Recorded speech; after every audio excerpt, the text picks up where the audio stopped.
High on the cold plateau around Lake Titicaca, the Inca told a sacred legend.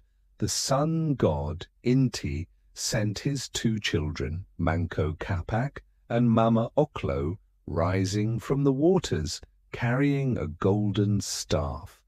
They were commanded to wander until the staff sank deeply into the ground, signaling the center of a new world. That place was Cuzco. But real history began when scattered tribes in the Cuzco Valley around the 13th century were gradually unified under one powerful family, the Inca.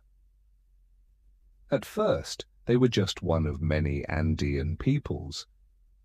But under visionary rulers, especially Pachacuti, the greatest reformer, they transformed a small kingdom into a vast empire.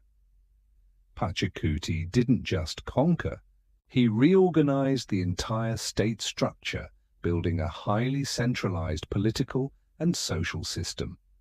In less than a century, the Inca controlled a territory stretching from Colombia to northern Chile, an unparalleled achievement in pre-Columbian America.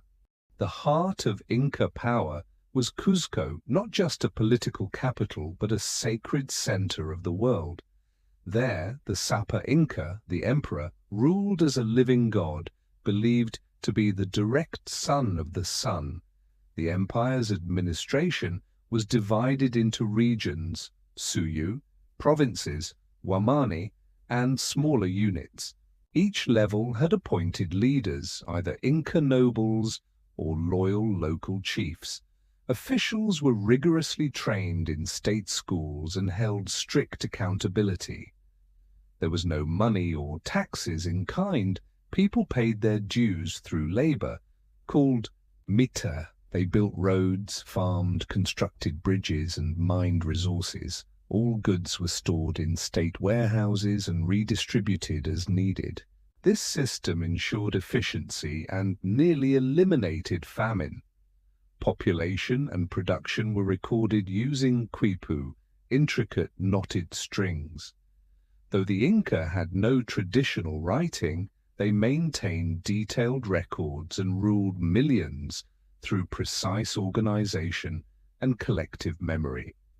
In the harshest geography on Earth, the Inca built one of the greatest road networks in history, over 40,000 kilometers spanning Amazon jungles, coastal deserts, and snow-capped Andean peaks. These roads were more than pathways, they were political and military lifelines. Along the routes, tambo relay stations allowed Chasqui messengers to rest and pass along messages. Using a relay system, news could travel from Quito to Cuzco over 2,000 kilometers in just a few days. Suspension rope bridges crossed deep ravines, stone steps ascended cliffs, and strategic outposts maintained imperial control. Though the Inca lacked wheels and horses, they mastered geography and made even the most remote places reachable. Nowhere on Earth matched Inca agriculture. On the Andes, the Inca carved out terraced fields at dizzying heights.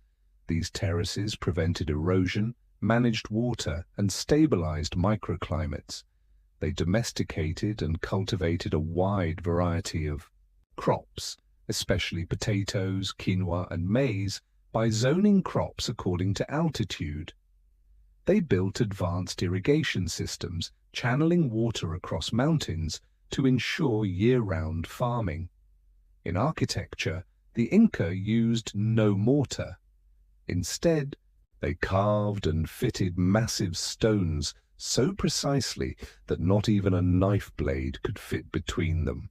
These walls have survived centuries of earthquakes, visible at Sacsayhuaman and Machu Picchu. Their architecture flowed with the landscape rather than fighting it. Machu Picchu, rediscovered in 1911, showcases their engineering and aesthetics. It's more than ruins. It's proof the Inca understood their mountains like no one else. Inca spirituality revolved around nature. Inti, the sun god, was supreme. Sacred mountains, apus, were believed to have spirits. Everything possessed huaca, spiritual power. Rituals aligned with the seasons, especially Inti Raymi, the sun festival. Sacrifices were offered to appease the gods, including beautiful, healthy children chosen to die with dignity atop freezing mountain peaks in solemn, sacred ceremonies. Mummified remains like La Doncella, a 15-year-old girl, found frozen on Mount Lulailaco, remain eerily preserved, revealing the depths of Inca religious devotion. In 1532, civil war split the Inca Empire. Princes Atahualpa and Huáscar battled for the throne. At this moment of weakness, Francisco Pizarro arrived from the coast with fewer than 200 Spaniards.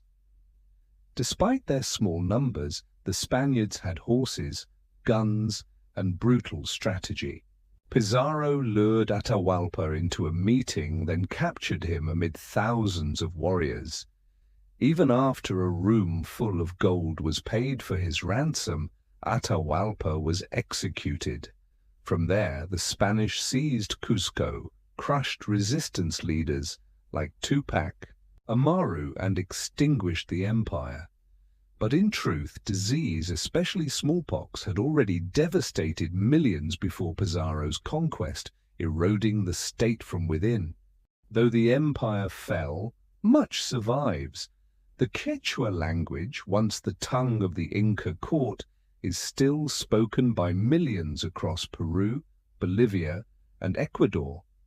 People still farm on ancient terraces, revere native gods, and recount ancestral myths. Machu Picchu, once forgotten, is now a global icon and symbol of indigenous strength. In every Inca stone lies a story, a civilization that built with stone, sweat, and faith in the universe. If you enjoyed this journey through time, don't forget to like, comment, and subscribe for more stories of lost civilizations and untold histories. See you in the next video.